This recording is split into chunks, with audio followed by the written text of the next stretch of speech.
মারিয়া ক্লান্ত হাতে বেল টিপল। তার চোখ দুটো জলতারা চিহ্নছে, বুক পু তারা চিহ্ন রড়ছে। আঁচলে হাত মুছতে মুছতে গিয়ে দরজা খুললেন রোজিনা। মেয়েকে দেখে প্রতিদিনের মতো শুভ্র হাসলেন।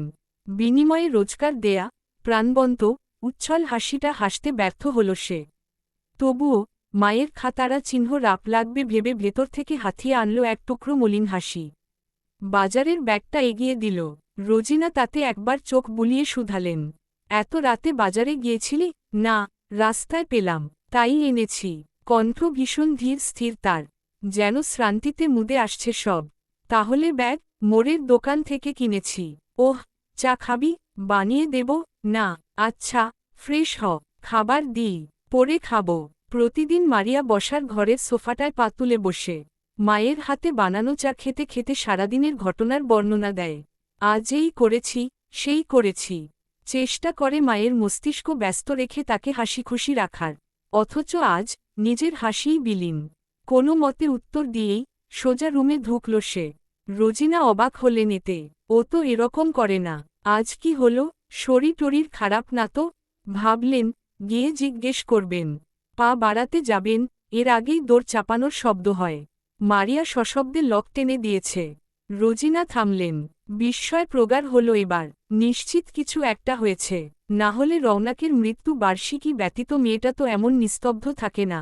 মারিয়া কাঁধ থেকে ব্যাগ নামিয়ে রেখে বিছানার দিকে এগোয়। পা ঝুলিয়ে বসে টলমলে চোখে চায় সাদা রঙের দেয়ালের পানে। অবিলম্বে ভেসে ওঠে সাদিফের শুভ্র আনন। ভীষণ সাদা দাঁত বের করে হাসার সেই চোখ জুড়ান দৃশ্য।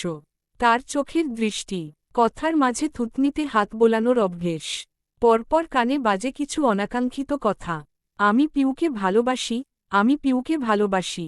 মারিয়া তৎপর হাতে দুকাঞ্চে তারা চিহ্ন পেয়ে ধরল। সহসা রক্তজবার ন্যায় অধর দুখানি ভেতারা চিহ্ন নিয়ে চুড়ে আসে। একরকম আছো তারা চিহ্ন রে পড়ে বালিশে। মুখ বুজে হাউমাউ করে কে তারা চিহ্ন দে ওঠে। সেই কা তারা চিহ্ন ননা বাড়ল, সাদিফের সঙ্গে একের পর এক কাটানো মুহূর্ত মনে করতেই। বাড়ল আজ দুপুরের কথা ভেবে। পিউয়ের জন্য কেনা সাদিফের আংটিটা, তাকে সারপ্রাইজ দেওয়ার ঘটনা সবকিছু বিষে তারা চিহ্ন রনায় বিধে থাকল গলায়। সে জানে পিউ কোনো দিন সাদিফের হবে না। ও ধূসর ভাইকে ভালোবাসে, কিন্তু তাও লোকটা তো পিউকে মন দিয়ে বসেছে। আর যার মনে অন্য কারো বাস, সে ওর হবে? হবে না। ভালোবাসলে তাকে সহজে ভোলা যায়? সাদিফও ভুলবে না। তার নেত্রযুগলে পিউয়ের প্রতি সুগভীর ভালোবাসার কূপ দেখেছে মারিয়া। সেই কূপ হয়তো ভরাট হবে না, গোটা জীবনেও না। সে কাঁদতে কাঁদতেই বিড়বিড় করল, একতরফা ভালোবাসার মতো বি তারা চিহ্ন শাক্ত, ভয়া তারা চিহ্ন ওতো, আর রিক্ত অনুভূতি কিছুতে নেই সাদিফ। সাদিফ সিঁড়ি বেয়ে নামছে। বি তারা চিহ্ন ধ্বস্ত লাগছে তাকে। ফর্সা চেহারা লালিত, যেন চামড়া ফে তারা চিহ্ন টের তারা চিহ্ন তো আসবে এক্ষুনি। বুকের ভেতরটা ছি তারা চিহ্ন রে যাচ্ছে বেতারা চিহ্ন থায়। মস্তিষ্ক থিতিয়েছে, স্বকীয়তা হারিয়েছে নিউরন। তারা এতটাই বিকল যে লিফটের কথাও ভুলে বসল সে। অত উঁচু দালানের দীর্ঘ সিঁড়ি একটা একটা করে নামল সে। সাদিফ গ্রাউন্ড ফ্লোরে এলো, থামল, অগোছালো চোখে চারপাশে তাকাল। ঝাঁ চকচকে হোটেলের মধ্যেও তার হৃদয় ঘুটঘুটে তিমিরে ভরা। একটুও আলো নেই সেথায়। দিকবিদিক খুইয়ে যেদিক চোখ যায়, সাদিফ এগোল। পদ্যুবলের দশাও টালমাটাল, মদ্যক মাতাল কোনো লোকও হয়তো এতটা ভারসাম্যহীন হয় না। কিছু দূর এগিয়ে খেয়াল হল, এটা সদর গেট নয়। সেই দিশা হারিয়ে সুইমিং পুলের কাছে চলে এসেছে।